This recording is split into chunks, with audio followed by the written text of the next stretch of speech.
my name is Taylor Carrillo and welcome to the first episode of Science in the Break.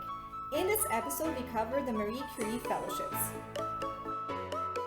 Thanks a lot, Ans, for being here. Thanks a lot for joining us in Science in the Break. Hello, Carmen.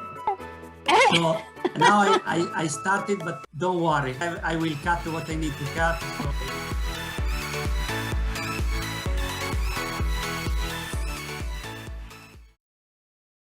What is the Marie Curie Fellowship? The Marie Curie Fellowship is a mobility grant that encourages translational, interdisciplinary, and intersectional mobility.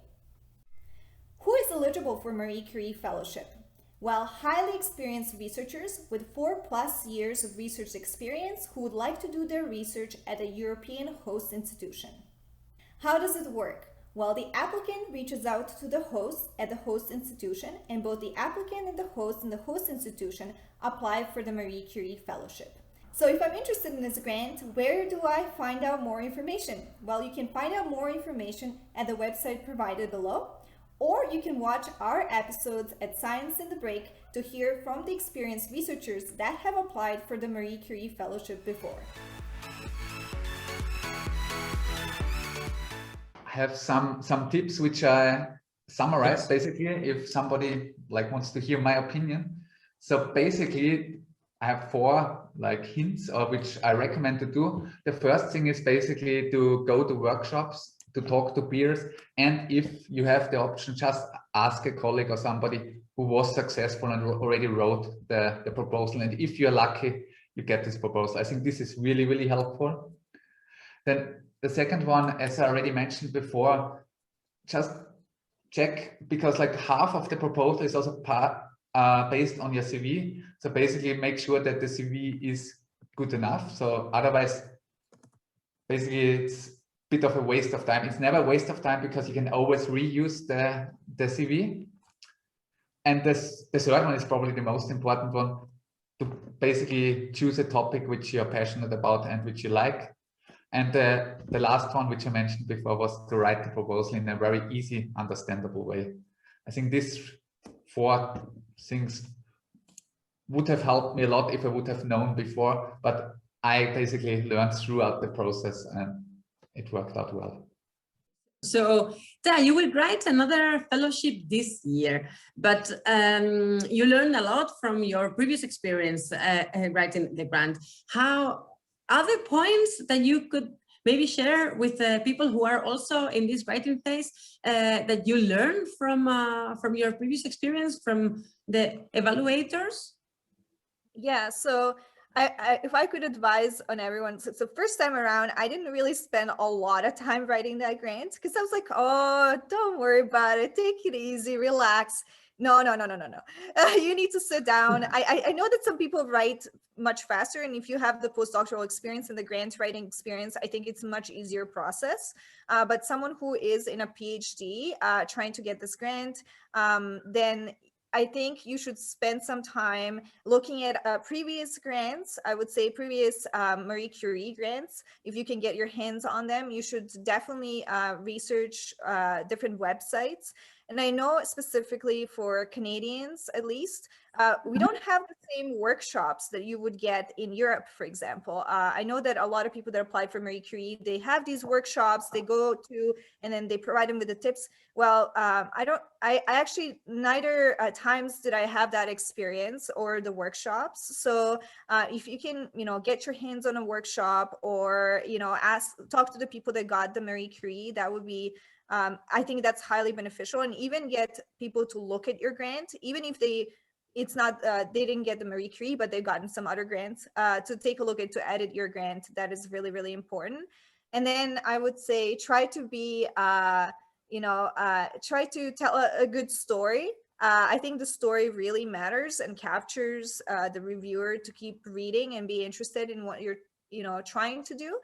I just say to everyone, don't feel discouraged. There is hundreds of very talented, very intelligent people applying, and just because you didn't get it, don't feel discouraged. Just keep on trying, because that's what academia is all about, right? You will get these rejections. There's going to be more rejections than acceptances.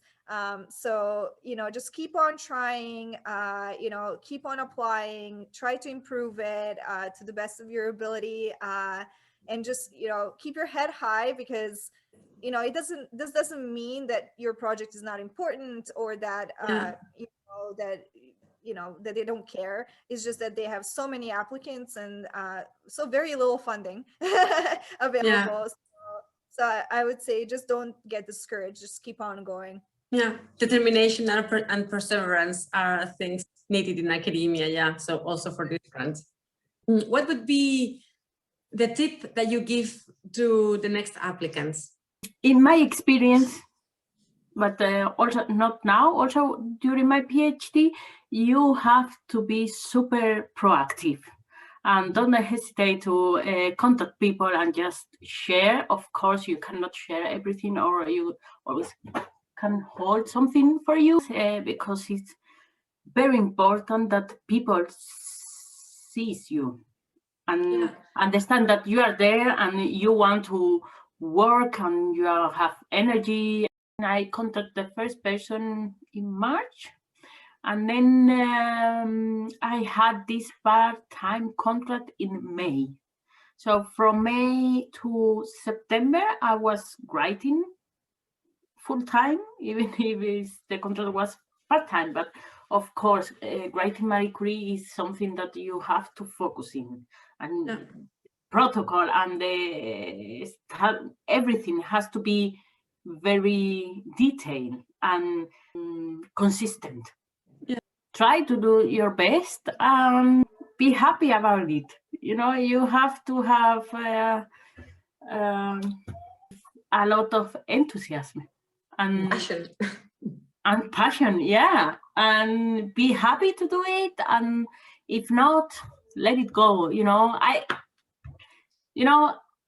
I know that you think it's easy for me because I got a Marie Curie, but I had a lot of pressure because it was like the door to come in again in academia or not.